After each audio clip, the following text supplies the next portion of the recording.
Can you stay here in the looking? This is the looking. This is it. This is inquiry. So stay with it and hear this. All the 75, I'm joking, but the 75 ways you've tried to inquire, Yeah. really hear this. All their job is to get you here. I am 100% confident that what you're doing is inquiry. You just got to stay there. You could be like, just as an example, you could be looking at an abstract painting and going, I don't know what I'm looking at. And I'll be like, yeah, but you can still look at it. So that's just a thought. Let it go. Stay here. I promise you this is self-inquiry. It's nothing magical. It's not something you can't do. Mm. You're doing it.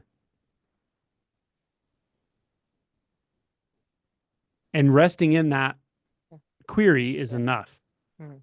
It's enough. Don't worry about what happens. Don't worry about a shift or not a shift or identity or not identity. Those are all thoughts here. I don't care if you use questions or not.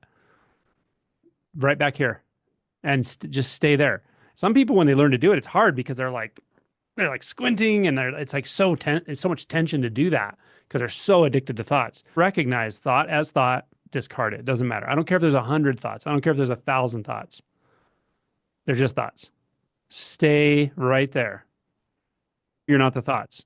If your mind starts chattering away, Yeah. it's like, oh well, this and that. Just, well, who am I though? I'm not those thoughts.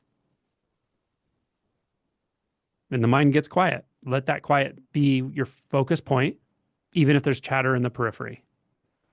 That's all you're called to do. Stay there. Yeah. As a practice. In the Zen tradition, they're like, it's like a train on a rail. That rail goes on into infinity. Don't even think about getting off the rail.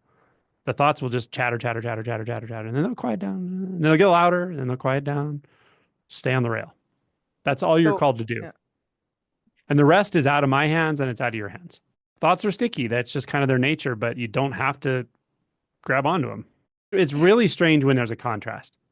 When it's like there are thoughts and then there are none and then there are. Because then when the thoughts come back, it's going to be strange thoughts, right? Like, but when there aren't, it's like, well, there's not even second guessing because there's no thoughts to second guess, right? So it's all a paradox. Suffering ends when we stop trying to end suffering.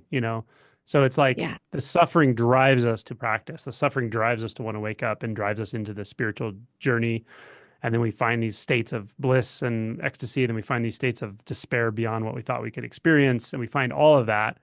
And then all of a sudden we're like, rather than just trying to not suffer, trying to avoid anything, because now I realize I don't really have to avoid anything. I become curious about what it is. Like, what is suffering actually? Right? What is avoidance?